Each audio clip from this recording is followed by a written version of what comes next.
Air Sénégal traverse des zones de turbulence entre endettement massif et pertes financières énormes.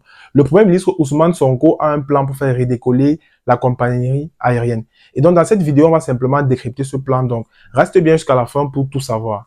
Bienvenue sur Afro Eco, la chaîne qui décrypte l'actualité économique africaine. Si tu es intéressé par des vidéos comme celle-ci, n'hésite pas à t'abonner à la chaîne YouTube, active la cloche de notification et surtout, mets un like. Air Sénégal, créé en 2018, est aujourd'hui en grande difficulté.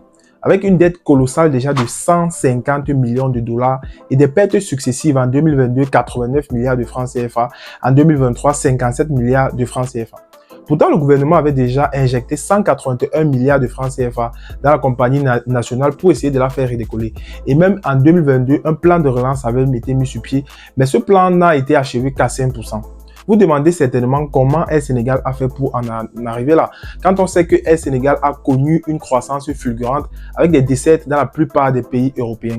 Eh bien, c'est simplement à cause de la mauvaise gouvernance, des problèmes de structuration et aussi une forte concurrence dans la région. Il ne faut pas oublier que dans la même région, il y a Air France, Air Côte d'Ivoire et Askai. Face à cette situation, Ousmane Sonko, le premier ministre sénégalais, a décidé de mettre sur pied un plan assez ambitieux qu'on va voir en 5 points clés. Le premier point de ce plan, c'est l'apurement des dettes. Donc, l'État va éponger la dette d'Air Sénégal d'ici fin juin.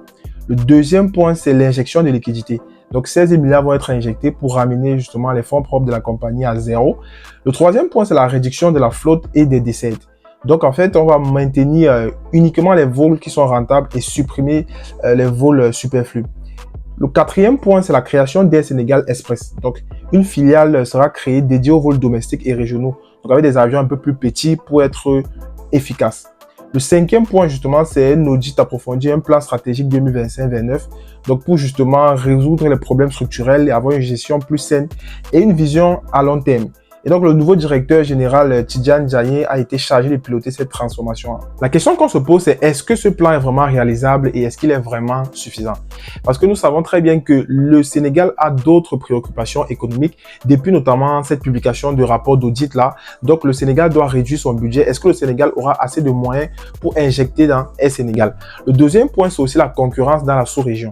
Parce que nous avons Air Côte d'Ivoire qui est en train de s'étendre de manière assez fulgurante avec notamment des vols vers Paris. Nous avons aussi Corsair, Askai et Air France. Donc, est-ce que Air Sénégal va arriver, même si ce plan est réalisé, à faire face à cette concurrence fulgurante?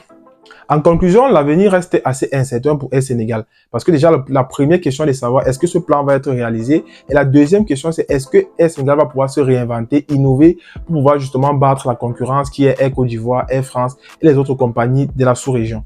Donc, dites-moi ce que vous pensez dans l'espace commentaire de ce plan de relance. Est-ce que vous pensez qu'il est réalisable et est-ce que vous pensez que Air Sénégal va pouvoir sortir la tête de l'eau?